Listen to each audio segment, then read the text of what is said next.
চলচ্চিত্র অঙ্গনের একসময়ের জনপ্রিয় ও আলোচিত চিত্রনায়িকা সাদিকা পারভীন পপি দীর্ঘদিন পর আবারও আলোচনায় এসেছেন। প্রথম ছবি কুলি দিয়ে ঢালিউডে যাত্রা শুরু করা এই অভিনেত্রী খুব অল্প সময়ে জায়গা করে নেন শীর্ষ নায়িকাদের কাতারে।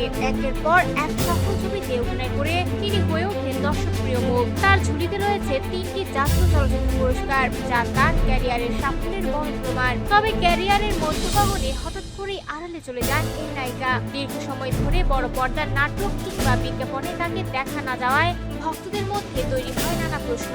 কবে ফিরবেন পপি? অবশেষে সেই জল্পনার অবসান ঘটালেন তিনি নিজেই। পপি স্পষ্টভাবে জানিয়ে দিয়েছেন তিনি আর সিনেমা, নাটক বা বিজ্ঞাপনে অভিনয় করবেন না।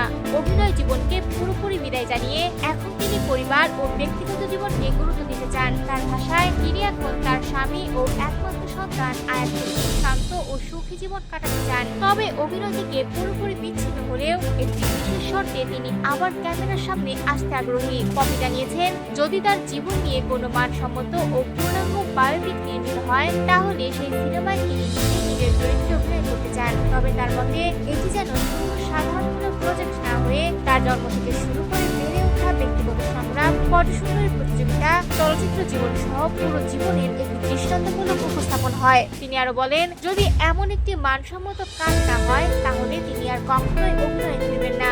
নিজের সময়ের তারকাদের প্রসঙ্গ টেনে পপি বলেন, এক সময় মৌসুমী, শাবনূর এবং পরে পূর্ণিমার মতো তারকারা চলচ্চিত্রে রাজত্ব করেছেন। সেই সময় তিনি নিজেও সফলভাবে কাজ করেছেন এবং দর্শকদের ভালোবাসা পেয়েছেন।